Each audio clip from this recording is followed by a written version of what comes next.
5 floors lift లేకుండా steps పైన ఎక్కాలంటే ఎవ్వరు ఎక్కలేరు కదా. సో నేను కూడా అదే చెప్పాను ఆయనకి. నాకు అసలే హెల్త్ బాగాలేదండి, మీరు లొకేషన్ కిందకే పెట్టారు కాబట్టి మేము కూడా కిందనే మీకు ఫుడ్ డెలివరీ చేయాలి. డోర్ డెలివరీ అయితే మీరు ఏ ఫ్లోర్ ఏ డోర్ నెంబర్ పెట్టుంటే అప్పుడు మేము రావచ్చు పైకి.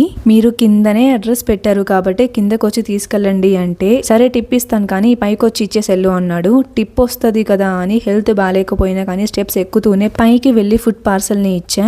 ఆయన పార్సల్ తీసుకొని నార్మల్ గానే సమోసా ప్రైస్ పే చేశాడు కానీ టిప్ ఇవ్వలేదు. సో నేను అడిగాను టిప్ సార్ అంటే నోటికి వచ్చినట్లు తిట్టాడు. నేనైతే ఏం మాట్లాడలేకపోయాను. ఒకరి కష్టాన్ని తిన్నవాడు బాగుపడలే అనుకుంటూ వచ్చేసాను. సెకండ్ ఆర్డర్ వచ్చింది, అది చికెన్ ఫ్రైడ్ రైస్ అనమాట. రెస్టారెంట్ కి వెళ్లి పార్సల్ తీసుకొని బైక్ మీద కస్టమర్ లొకేషన్ కి వెళ్తూ ఉన్నాను. ఆ రోడ్ అనేది సింగిల్ రోడ్ అనమాట. వెళ్లే వెహికల్స్ వచ్చే వెహికల్స్ అన్ని ఒకే రోడ్ లో వెళ్తుంటాయి. ఇంకా లెఫ్ట్ సైడ్ రైట్ సైడ్ మొత్తం చెట్లే ఉంటాయి, ఒక్క టీ షాప్ కూడా ఉండదు. అలాంటి రోడ్ లో వెళ్తున్నానా, ఏమైందో తెలీదు కానీ ఒక్కసారిగా నా చేతులు కాళ్ళు పట్టేశాయి. కదల్చలేకపోతున్న హ్యాండిల్ ని నా ముందేమో కంకర్ రాళ్ళు ఉంటాయి కదా, ఆ వేసుకొని ఒక ట్రక్ వెళ్తుంది. నేను ముందు దాకా కూడా స్లోగానే వెళ్తున్నాను. ఎప్పుడైతే నా చేతులు కాళ్ళు పట్టేశాయో బైక్ ఒక్కసారిగా స్పీడ్ పెరిగిపోయింది. బ్రేక్ వేద్దాం అనుకుంటేనేమో నా బాడీ అనేది నా కంట్రోల్లో లేదు. నా కళ్ళ ముందే అంతా జరిగిపోయింది. ఆ టైంలో నా బైక్ వెళ్లి ఆ లారీకి గుద్దుకోవడం, నేను కింద పడిపోయిన మరుక్షణం వెనక వస్తున్న కారు వచ్చి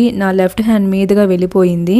నిజంగా ఆ రోజు నేను హెల్మెట్ పెట్టుకున్నాను కాబట్టి సరిపోయింది. లేదంటేనా నాకు జరిగిన ఆ మేజర్ యాక్సిడెంట్ లో తలకి దెబ్బ తగిలి ఇది హెల్మెట్ మొత్తం సొట్టలే. అసలు ఆ టైంలో నాకేం అర్థం కాలేదు.